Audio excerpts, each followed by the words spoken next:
नमस्कार साथियों, कैसे हैं आप सब। आशा करते हैं कि आप लोग बढ़िया होंगे। आज हम लोग चर्चा करेंगे भूगोल के पहले चैप्टर जिसका नाम है सौरमंडल में पृथ्वी। तो दोस्तों, यह एनसीईआरटी क्लास 6 का पहला चैप्टर है जियोग्राफी भूगोल का। ठीक है, तो इसके बारे में हम लोग डिटेल में चर्चा करेंगे और एक एक टॉपिक पर खूब अच्छी तरीके से कहानी की तरह बताएंगे, ताकि आपको ज़्यादा से ज़्यादा सौरमंडल में जो पृथ्वी नामक चैप्टर है वो खूब अच्छी तरीके से आपको आपके दिमाग में बैठ जाए। ठीक है, तो चलिए यहाँ पर हम लोग स्टार्ट करते हैं। आओ कुछ करके सीखें। यहाँ एक छोटा सा हेडिंग है, आओ कुछ करके सीखते हैं कि इसमें आपको आवश्यकता होगी एक टार्च, एक सादा कागज़, पेंसिल तथा एक सुई। ठीक है, तो इसमें आपको क्या क्या ज़रूरत होगी? कागज़, ठीक है, पेंसिल और एक सुई, ठीक है, और एक टार्च। देखिए यहाँ लिखा है चरण फर्स्ट, तो देखते हैं क्या होता है इसमें। कागज़ के मध्य में टार्च को इस प्रकार रखें कि उसका जो टार्च है कागज़ से सटा रहे। ठीक है, आगे अब टार्च के कांच के चारों ओर एक वृत्त आपको खींचनी है और उसके बाद कागज़ पर वृत्त के गोले में सुई से छेद कर देना है। ठीक है, अब आपको क्या करना है आगे, अब कागज़ के छिद्रित वृत्तीय भाग को कांच के सामने की तरफ रखना है और टार्च के चारों ओर कागज़ को लपेटकर रबर बैंड लगा दीजिए ताकि वो इधर उधर ना हो। ठीक है, ध्यान रखें कि टार्च की जो स्विच है वो कागज़ के बाहर ही रहना चाहिए। ठीक है, जो कांच की स्विच है वो कागज़ के बाहर ही रखें। आगे अंधेरे कमरे में एक आप उसको लेकर जाइए, एक सादी दीवार की ओर। ठीक है, मुंह करके इस टार्च को लेकर कुछ दूरी पर खड़े हो जाइए। ठीक है, अब देखिए आगे क्या होता है दोस्तों। अब सभी बत्तियों को आप बुझा दीजिए, चूँकि अगर कमरे में प्रकाश है तो आप उसको लाइट ऑफ कर दीजिए। ठीक है, अब टार्च की रोशनी को दीवार पर डालिए। ठीक है, जो टार्च होता है उसकी रोशनी को आपको दीवार पर डालना है। आप दीवार पर प्रकाश के अनेक छोटे छोटे बिंदुओं को देखेंगे। ठीक है, बिल्कुल वैसे ही जैसे रात के समय आसमान में तारे चमकते हैं। ठीक है दोस्तों, यह एक बहुत ही अच्छा प्रयोग है, आप इसको घर पर करिए तो और अच्छा रहेगा। अब कमरे की सभी बत्तियों को जला दीजिए। जो प्रकाश के बिंदु हैं लगभग अदृश्य हो जाते हैं। ठीक है, यानी कि गायब ही हो जाते हैं। आगे आपको क्या करना है, आप इसकी तुलना उस अवस्था से कर सकते हैं जब रात्रि के समय आसमान में चमकने वाले तारे सूर्योदय के बाद अदृश्य हो जाते हैं। ठीक है, ये देखिए बहुत ही अच्छी बातें हैं, अगर आप लोग इसे कुछ सीखना चाहें तो सीख सकते हैं। ठीक है, अब हम लोग अपने चैप्टर की तरफ चलते हैं दोस्तों। कि चैप्टर में यहाँ पर देखिए यह आपका सूर्य है, मैं बीच में दिखा दे रहा हूँ। यह आपका सूर्य है। ठीक है, और इसके आसपास जितने सारे हैं ये सब ग्रह हैं जो इसकी सूर्य की परिक्रमा कर रहे हैं। ठीक है, इसमें देखिए आपका पृथ्वी है, मंगल है, शुक्र है, यूरेनस है, यहाँ पर प्लूटो है, शनि है, बुध है, बृहस्पति है, नेपच्यून है। ठीक है, ये सारे ग्रह सूर्य की परिक्रमा कर रहे हैं। देखिए सूर्यास्त के बाद आकाश को देखना कितना अच्छा लगता है दोस्तों। हम सभी लोग जब बचपन में छोटे छोटे होते हैं तो जब शाम होती है तो शाम में जब हल्की हल्की शाम होती है उसके बाद धीरे धीरे तारे उगने स्टार्ट होते हैं, तो आसमान में देखने का मज़ा ही कुछ अलग होता है। आगे देखिए दोस्तों, आसमान में पहले एक या दो चमकते हुए बिंदु दिखते हैं, यानी यही तारों की बात हो रही है, लेकिन बाद में इनकी जो संख्या है वह बढ़ जाती है। आप इनकी गणना तक नहीं कर सकते। संपूर्ण आकाश छोटी छोटी चमकदार वस्तुओं से भर जाता है, जिनमें से कुछ चमकीले होते हैं, कुछ धुंधले होते हैं। ऐसा प्रतीत होता है मानो आकाश में हीरे मोतियाँ मतलब एक तरीके से जड़ गए हैं। इनमें से कुछ टिमटिमाते प्रतीत होते हैं, लेकिन अगर आप इनको ध्यान से देखेंगे तो आप पाएंगे कि इनमें से कुछ का टिमटिमाहट अन्य से अलग होता है। ये बिना किसी टिमटिमाहट के चंद्रमा के समान चमकते हैं। ठीक है, आगे बता रहा है दोस्तों कि इन चमकीलों वस्तुओं के साथ आप लगभग प्रतिदिन चंद्रमा को भी देखते हैं। यह लगभग अलग अलग समय पर अलग अलग आकार के अलग अलग दिखाई देते हैं। ठीक है, आप पूर्ण चंद्र को लगभग 1 महीने में एक बार ही देखते होंगे। ठीक है, यह पूर्ण चंद्रमा वाली रात को पूर्णिमा कही जाती है। जब चंद्रमा अपनी पूर्ण अवस्था में आ जाता है तो उस रात को आप उसको पूर्णिमा कह सकते हैं। ठीक है, इसके बाद 15 दिन के बाद आप इसे नहीं देख सकते हैं। यह नए चंद्रमा की रात्रि या अमावस्या होती है। जब चंद्रमा नहीं दिखाई देता है दोस्तों, उसका कोई भी अंश नहीं दिखाई देता है, यानी आसमान एकदम काला दिखाई देता है, तो आप इसको अमावस्या भी बोल सकते हैं। ठीक है, ऐसी रात में अगर आसमान साफ़ है तो आप आसमान का अवलोकन अच्छी तरीके से कर सकते हैं। ठीक है, जब आसमान साफ़ होता है तो आप उसको अच्छी तरीके से अवलोकन कर सकते हैं। ठीक है, क्या आपको इस बात पर आश्चर्य नहीं होता है दोस्तों कि हम 2 दिन के समय चंद्रमा और इन सभी छोटी चमकीली वस्तुओं को क्यों नहीं देख पाते? ठीक है, ऐसा इसलिए क्योंकि सूर्य के अत्यधिक तेज प्रकाश के कारण रात के समय चमकने वाली वस्तुओं को हम दिन में नहीं देख पाते। देखिए दोस्तों, जो चंद्रमा होते हैं, ठीक है, इनका खुद का प्रकाश नहीं होता है, यह सूर्य के प्रकाश से प्रकाशित होते हैं। ठीक है, इसलिए यह दिन में जल्दी नहीं दिखाई देते हैं।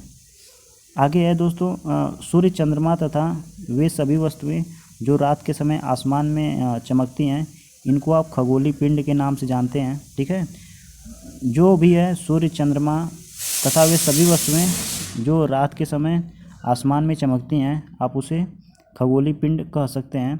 ठीक है, आगे है दोस्तों, कुछ खगोलीय पिंड बड़े आकार वाले तथा कुछ जो होते हैं बड़े आकार वाले तथा गर्म होते हैं।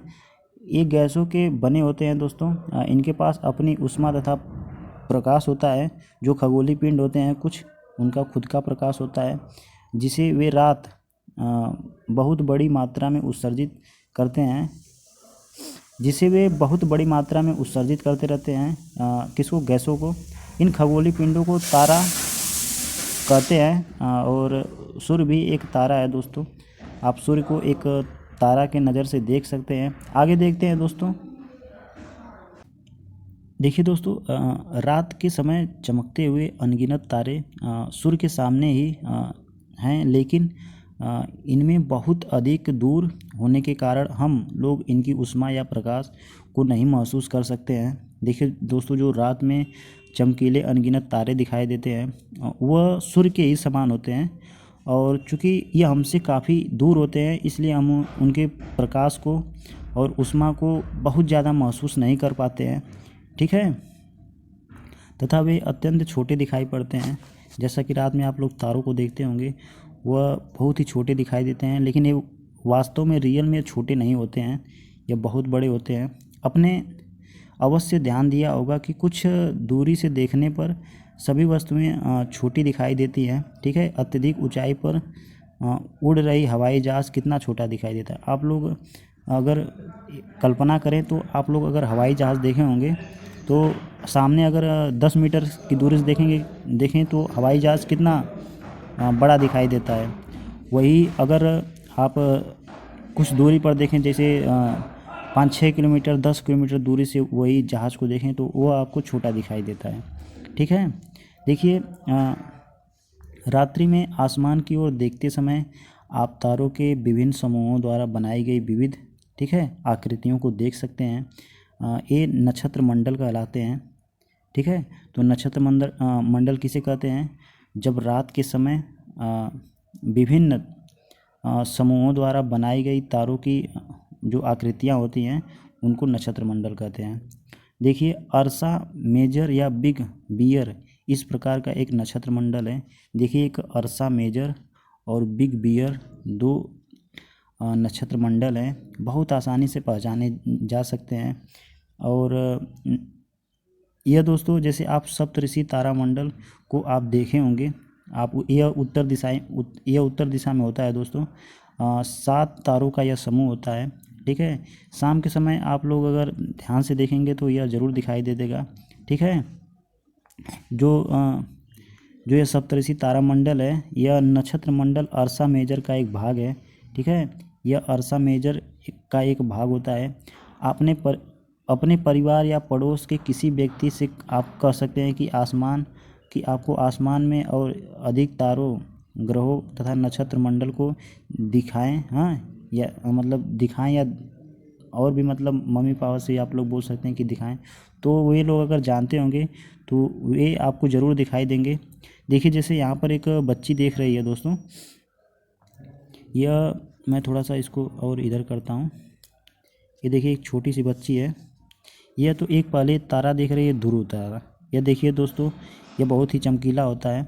और देखिए यह जो तारा है यह सप्तऋषि तारामंडल है, ठीक है। उत्तर दिशा में दिखाई देता है यह, ठीक है। आगे है दोस्तों जो प्राचीन समय में लोग रात्रि में दिशा का निर्धारण तारों की सहायता से करते थे, ठीक है। जो रात्रि के समय लोग जो थे वो दिशा का जो निर्धारण है वो तारों की सहायता से कर लेते थे। उत्तरी तारा उत्तर दिशा को बताता है, इसे ध्रुव तारा भी कहते हैं। ध्रुव तारा दोस्तों उत्तर दिशा में होता है और उसको उत्तरी तारा भी कहा जाता है, ठीक है। यह आसमान में हमेशा एक ही स्थान पर रहता है। हम सप्तऋषि की सहायता से ध्रुव तारे की स्थिति को जान सकते हैं, जैसे चित्र में मैंने अभी दिखाया है आपको, ठीक है। एक बार और दिखा देता हूँ। ये देखिए ये ध्रुव तारा है, ठीक है। ये देखिए लड़की सीधे देख रही है यहाँ से, यहाँ पर ये ध्रुव तारा चमक रहा है, ठीक है।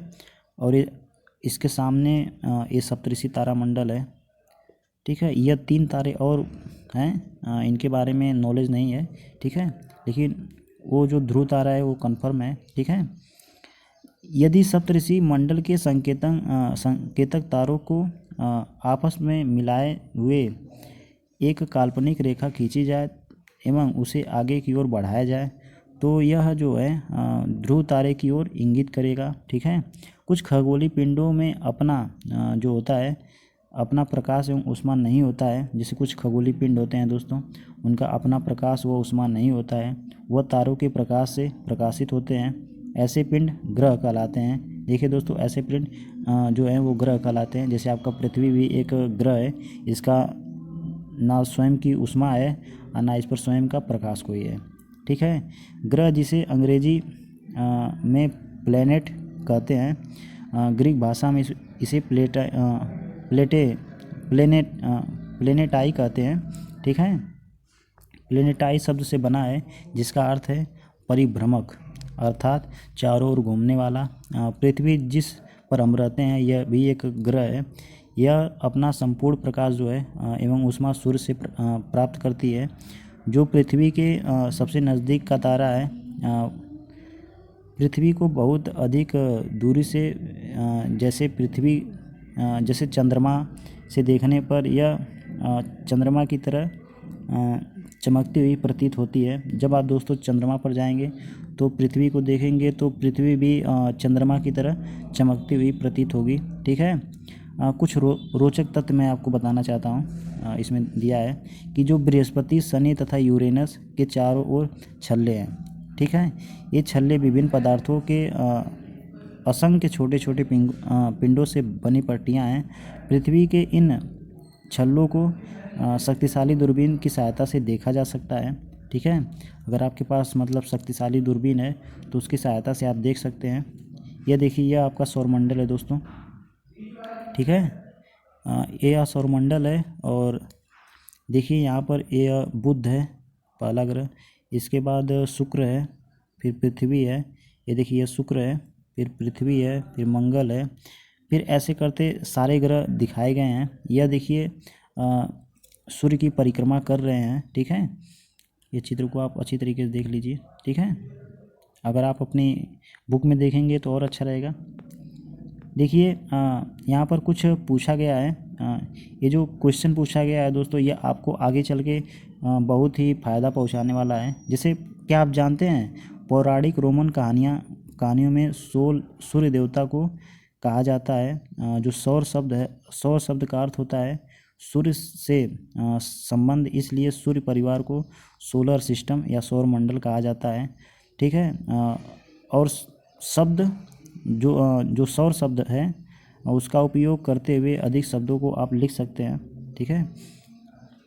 तो सौर शब्द का जो प्रयोग करते हुए आप अत्यधिक शब्दों को लिखिए। ठीक है। शब्द की उत्पत्ति, तो देखिए ऐसे बहुत से शब्द जिनका उपयोग हम अपनी भाषा में करते हैं, अक्सर वे दूसरी भाषा के लिए गए शब्द हो सकते हैं। ठीक है। गए मतलब उनके लिए निरर्थक शब्द आप मान सकते हैं। उदाहरण के लिए ज्योग्राफी एक अंग्रेजी शब्द है। यह ग्रीक भाषा से लिया गया है जिसका अर्थ है पृथ्वी का विवरण। यह ग्रीक दो शब्दों से मिलकर बना है दोस्तों, जिसमें गी शब्द का अर्थ होता है पृथ्वी एवं और ग्राफिया का अर्थ होता है लिखना। ठीक है। तो आइए पृथ्वी के संबंध में अधिक और जाने। तो देखिए यहाँ पर दोस्तों, मैं इसको थोड़ा सा और बड़ा करता हूँ तब आपको अच्छी तरीके से दिखाई देगा। देखिए दोस्तों, यहाँ देखिए जियो, इसके 3 पार्ट बनाए गए हैं। ठीक है। इसका मतलब पहला है लोजिया, इसको लॉजी भी बोल सकते हैं, इसमें पृथ्वी का अध्ययन होता है। दूसरा है मेट्री। ठीक है। इसमें जो है इसमें पृथ्वी का मापन होता है। और आइड्स दिया है, इसमें दोस्तों पृथ्वी के आकार के अनुरूप की गणना की जाती है। ठीक है। आगे दोस्तों और दिया है कि क्या आप जानते हैं रात में आसमान को देखकर मनुष्य हमेशा से मोहित हुआ है। खगोलीय पिंडों एवं उनकी गति के संबंध में अध्ययन करने वालों को खगोल शास्त्री कहते हैं। देखिए, जो खगोल और पिंडों के संबंध में अध्ययन करते हैं उन्हें खगोल शास्त्री आप कह सकते हैं। आर्यभट्ट जो थे वो प्राचीन भारत के प्रसिद्ध खगोल शास्त्री थे। जो देखिए आचार्य आर्यभट्ट जी थे, वो प्राचीन समय के बहुत ही माने जाने खगोल शास्त्री थे। देखिए, उन्होंने कहा था कि जो सभी ग्रह तथा चंद्रमा परावर्तित सूर्य प्रकाश के कारण ही चमकते हैं। आज विश्व के सभी भागों में खगोलविद ब्रह्मांड के रहस्यों को खोजने में लगे हैं। देखिए, आज बहुत से ऐसे खगोल शास्त्री हैं जो ब्रह्मांड के अन्य सारे खगोल पिंडों को खोजने में लगे हुए हैं। देखिए दोस्तों, आगे चर्चा करते हैं कि आसमान में दिखने वाला जो चंद्रमा है एक उपग्रह है। ठीक है। यह हमारी पृथ्वी का सहचर है तथा इसके चारों ओर चक्कर लगाता है। हमारी पृथ्वी के समान 7 अन्य ग्रह भी हैं दोस्तों, जो सूर्य के प्रकाश एवं ऊष्मा प्राप्त करते हैं। उनमें से कुछ के पास अपना चंद्रमा भी होता है। ठीक है। आगे देखते हैं दोस्तों, अगली हेडिंग है आपका सौरमंडल। तो सौरमंडल के बारे में समझते हैं। देखिए दोस्तों, सूर्य जो है 8 ग्रह, उपग्रह तथा कुछ अन्य खगोल पिंड जैसे क्षुद्र ग्रह, ठीक है, एवं उल्का पिंड मिलकर सौरमंडल का जो है वो निर्माण करते हैं। उसे हम सौर परिवार का नाम देते हैं। ठीक।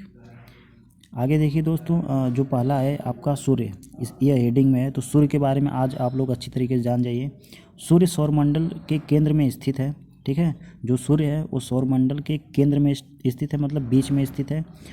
यह बहुत बड़ा है। यह अत्यधिक गर्म गैसों से बना हुआ है। इसका खिंचाव है जो है दोस्तों, इसे सौरमंडल को बांधे रखता है। और सूर्य सौरमंडल के लिए प्रकाश एवं ऊष्मा का एकमात्र स्रोत है। और लेकिन हम इसकी अत्यधिक तेज़ ऊष्मा को महसूस नहीं कर सकते। ठीक है। क्योंकि हमसे नज़दीक का तारा होने के बावजूद यह हमसे बहुत दूर है। सूर्य पृथ्वी से लगभग 15 करोड़ किलोमीटर की दूरी पर स्थित है। जो सूर्य दोस्तों है वो पृथ्वी से लगभग 15 करोड़ की दूरी पर स्थित है। ठीक है। अगली हेडिंग है दोस्तों ग्रह। ग्रह के बारे में हम लोग जानते हैं ग्रह क्या होता है। ठीक है दोस्तों, तो हमारे सौरमंडल में 8 ग्रह हैं। सूर्य से दूरी के अनुसार वे बुध, शुक्र, पृथ्वी, मंगल, बृहस्पति, शनि, यूरेनस तथा नेपच्यून। ठीक है। आगे देखते हैं दोस्तों, जो सूर्य है, सूर्य से उनकी दूरी के अनुसार अंग्रेजी में ग्रहों के नाम रखने आसान तरीका है दोस्तों। जैसे दिया है कि माई वीर, efficient mother, just served us nuts. ठीक है। इससे आप मतलब इसके नाम अच्छी तरीके से केयर कर सकते हैं, या आपको फार्मूला याद कर लीजिए। चाहे आप लोग अगर अच्छी तरीके से ग्रह के सारे नाम याद कर लेते हैं तो यह फार्मूले की ज़रूरत ही नहीं पड़ेगी, क्योंकि दोस्तों जो थोड़ा नॉलेज होता है वो कुछ टाइम के लिए होता है, जो गहराई का नॉलेज होता है वह दोस्तों आजीवन होता है। ठीक है। तो आप लोग गहराई से नॉलेज लीजिए, एक एक चीज़ को याद कीजिए कि अगर ग्रह में 8 ग्रह हैं, ठीक है, तो जैसे बुध हो गया, शुक्र, पृथ्वी, मंगल, बृहस्पति, शनि, यूरेनस तथा नेपच्यून। ठीक है। तो इसके लिए ट्रिक की कोई ज़रूरत नहीं है, आप लोग एक एक चीज़ को रट लीजिए, चाहे याद कर लीजिए। अगर कभी भी पूछा जाए कि ग्रह कितने प्रकार के होते हैं, ठीक है, तो आप तुरंत उसके बारे में बताइए ग्रह कितने होते हैं, तो ग्रह 8 होते हैं। ठीक है। आगे देखते हैं दोस्तों, सौरमंडल के सभी 8 ग्रह एक निश्चित पथ पर सूर्य की चक्कर लगाते हैं और ये रास्ते दीर्घाकार में फैले हुए हैं, एक अच्छा कहलाते हैं। ठीक है। बुध सूर्य से सबसे नज़दीक का तारा है। यह अपनी कक्षा में सूर्य के चारों ओर चक्कर लगाने में केवल 88 दिन लगते हैं। देखिए जो शुक्र होता है, इसको सूर्य का एक चक्कर लगाने में 88 दिन लगता है। सूर्य को पृथ्वी का जुड़वा ग्रह माना जाता है, क्योंकि इसका आकार एवं आकृति लगभग पृथ्वी के समान ही है। ठीक है। आगे देखिए दोस्तों, अभी तक प्लूटो भी एक ग्रह माना जाता था, परंतु अंतर्राष्ट्रीय खगोलीय संगठन ने अपनी बैठक अगस्त 2006 में, ठीक है, यह निर्णय लिया कि कुछ समय पहले खोजे गए अन्य खगोल पिंड जैसे 2003 UB 313, ठीक है, सिरस तथा प्लूटो बौने ग्रह कहे जाते हैं। ठीक है। आगे है दोस्तों पृथ्वी के बारे में जानेंगे हम लोग। पृथ्वी हेडिंग है, इसके बारे में जानते हैं। तो देखिए सूर्य से दूरी के हिसाब से पृथ्वी तीसरा ग्रह है। ठीक है। आकार में यह 5वां सबसे बड़ा ग्रह है। ठीक है। यह ध्रुवों के पास थोड़ी चपटी है, यही कारण है कि इसके आकार को भू आप कहा जाता है। ठीक है। और भू आप का अर्थ होता है पृथ्वी के सामने का आकार। ठीक। देखिए दोस्तों, जीवन के लिए अनुकूल परिस्थितियाँ संभवतः केवल पृथ्वी पर ही पाई जाती हैं। पृथ्वी न तो अधिक गर्म होती है और न ही अधिक ठंडी होती है। यहाँ पानी एवं वायु उपस्थित है, जो हमारे जीवन के लिए बहुत ही आवश्यक है। वायु में जीवन के लिए आवश्यक गैसें जैसे ऑक्सीजन मौजूद है। इन्हीं कारणों से जो पृथ्वी है सौरमंडल का सबसे अद्भुत ग्रह माना जाता है। ठीक है, क्योंकि यहाँ पर सब कुछ है जो एक जीवन के लिए चाहिए। ठीक है। आगे हम लोग चर्चा करते हैं दोस्तों चंद्रमा के बारे में कि चंद्रमा क्या है। ठीक है। तो देखिए दोस्तों, हमारी पृथ्वी के पास केवल एक उपग्रह है। चंद्रमा जो है वो पृथ्वी का उपग्रह है। ठीक है। इसका व्यास पृथ्वी के व्यास का लेवल 1/4 है। यह इतना बड़ा इसलिए प्रतीत होता है क्योंकि यह हमारे ग्रह के अन्य खगोलीय पिंडों की अपेक्षा बहुत नज़दीक है। यह हमसे लगभग दोस्तों 3,84,400 किलोमीटर की दूरी पर है। तो यह आपको याद कर लेना है कि चंद्रमा से पृथ्वी की दूरी 3,84,400 किलोमीटर की दूरी पर है। ठीक। आगे देखते हैं दोस्तों, अब आप पृथ्वी से सूर्य एवं चंद्रमा की दूरियों की तुलना कर सकते हैं। तो पृथ्वी से मैं पूछ रहा हूँ कि पृथ्वी से सूर्य की दूरी कितना है तो 15 करोड़, ठीक है, 15 करोड़। और पृथ्वी से चंद्रमा की दूरी कितना है तो पृथ्वी से चंद्रमा की दूरी है 3,84,400। ये आप लोग नहीं भूलेंगे, आशा करते हैं, ठीक है, ये तो भूलेंगे नहीं। देखिए यहाँ पर दोस्तों रॉकेट का प्रक्षेपण हो रहा है, ठीक है, और यहाँ देखिए रॉकेट का पृथ्वी पर गिरना होता है।